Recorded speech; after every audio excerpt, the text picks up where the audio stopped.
আসসালামু আলাইকুম, hello everyone. নতুন আরেকটি ভিডিও নিয়ে চলে আসছি। যেহেতু শীত একদম যাই অবস্থা, তো আম্মু চিন্তা করলো যে শীতের সবজি দিয়ে খিচুড়ি রান্না করবে, আশেপাশে ছোটো ছোটো বাচ্চাদের খাওয়াবে। তো সকালবেলা আমি ঘুম থেকে উঠেই দেখি যে আম্মুর সমস্ত ধরনের সবজি কাটা একদম কমপ্লিট হয়ে গেছে। আম্মু চাল ডাল একত্রে মিক্সিং করতেছে চুলায় রান্না করার জন্য। তো সব ধরনের সবজি আছে, যেমন শীতকালীন সবজি মিষ্টি কুমড়া, ফুলকপি, শিম, টমেটো, গাজর, আলু সব ধরনের সবজি এখানে কাটা আছে। তো পাতিলের ভিতরে আম্মু একদম সুন্দর করে তেল আর কিছুটা ডালডা দিয়েছে। আমি জিজ্ঞেস করলাম যে আম্মু ডালডা কেন দিয়েছো? ডালডা দিলে নাকি জিনিসটা একটু আঠালো ভাব আসে, মানে তেলটা একটু বসে যায়, তো তার জন্য নাকি খিচুড়িগুলো একটু আঠালো ভাব আসে।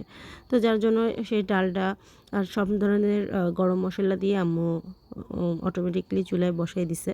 আর এটা আজকে মাটির চুলায় হচ্ছে। আম্মু তো সবসময় গ্যাসের চুলায় রান্না করে, কিন্তু সব ধরনের প্রসেস আম্মুর কাছে থাকে। যেহেতু অনেক বড় একটা পাতিল, তার জন্য আম্মুর মাটির চুলাই ব্যবহার করছে। আর আম্মুর পাশেই সেই মাটির চুলাটা সবসময় রাখে আম্মু আম্মুর বাসার পাশে, কারণ আমরা প্রায় মাটির চুলায় অনেক ভালো মন্দ রান্না করি।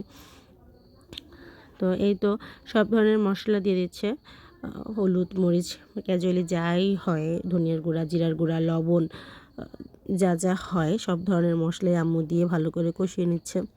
তো এখানে হেল্পিং হ্যান্ড হচ্ছে আমি, বাট ক্যামেরা অত ভালো করে আমি ধরতে পারছিলাম না যেহেতু আমি লাড়া দিচ্ছিলাম। আর এরই মধ্যে আম্মু টমেটোগুলো দিয়ে দিয়েছে। টমেটোগুলো দিয়ে ভালো করে একটু নাড়াচাড়া করে কষিয়ে নিচ্ছে। তো কষিয়ে গরম পানি দিয়ে দিবে, একদম ফুটন্ত গরম পানি দিয়ে দিবে। গরম পানি দিয়ে ভালো করে নাড়াচাড়া দিয়ে একটু ঢেকে দিবে। তো এই হচ্ছে আমাদের প্রায় 8 থেকে 9-10 কেজির মতো চাল, মানে চালের পাতলা খিচুড়ি একদম। তো অফ ক্যামেরায় আমাদের মরিচ দিয়েছিল, তো সেটা ভিডিও শ্যুট করা হয়নি। তো সর্বশেষ ধনিয়া পাতা দিয়ে ভালো করে নাড়াচাড়া দিয়ে গরম গরম পরিবেশন করবে।